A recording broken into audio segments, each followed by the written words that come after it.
Today I'm announcing a new executive order I just signed that significantly expands our authorities to target individuals, companies, financial institutions that finance and facilitate trade with North Korea.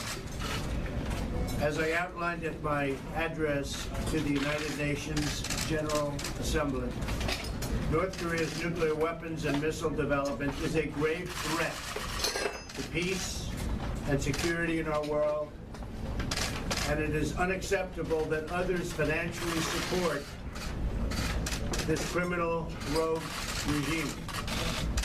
The brutal North Korean regime does not respect its own citizens or the sovereignty of other nations. Our new executive order will cut off sources of revenue that fund North Korea's efforts to develop the deadliest weapons known to humankind.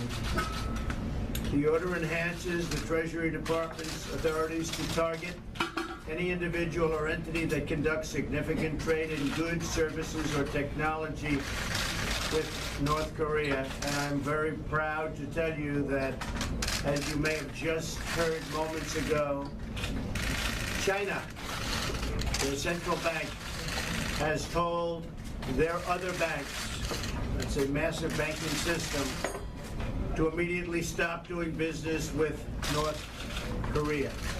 It just happened, just reported. In addition to everything else, what we will do is identify new industries, including textiles, fishing, information technology, and manufacturing, that the Treasury Department can target with strong sanctions. And Secretary Mnuchin is representing the Treasury Department, is here today, to prevent sanctions evasion. The order also includes measures designed to disrupt critical North Korean shipping and trade networks.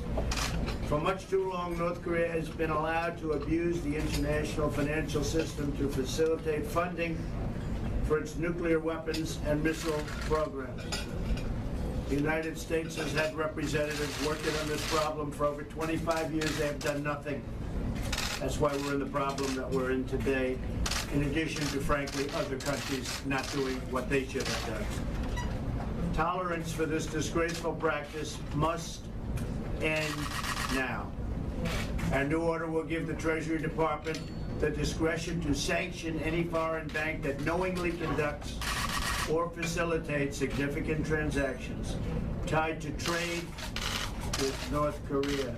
And again, I want to just say and thank President Xi of China for the very bold move he made today.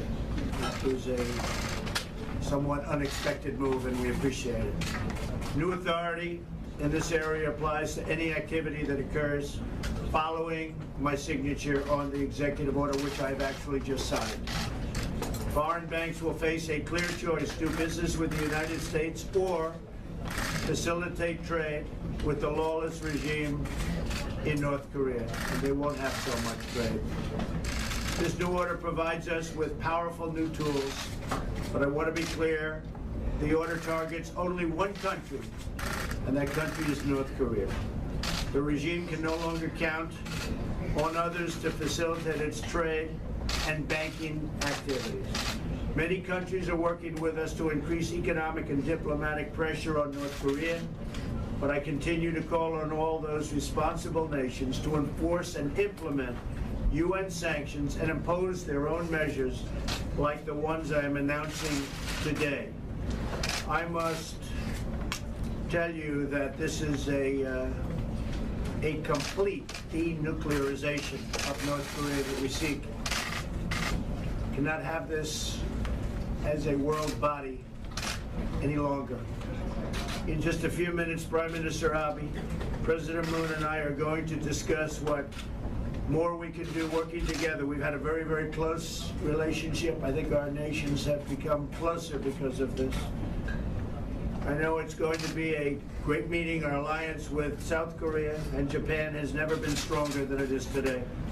We share a commitment to creating a world where strong and independent nations honor their people, respect their sovereignty, respect the sovereignty also of other nations, and promote peace. Thank you very much.